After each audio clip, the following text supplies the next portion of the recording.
Picchietto d'onore con banda della Brigata Meccanizzata Osta, pronti per la rassegna.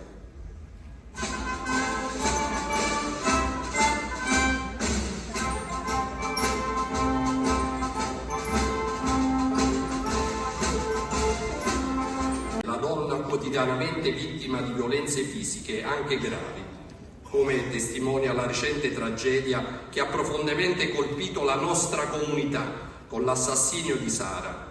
Oltre che psicologiche e morali, si rende necessario insistere nell'azione di prevenzione che la Polizia di Stato da tempo su questo piano mette in campo. Laddove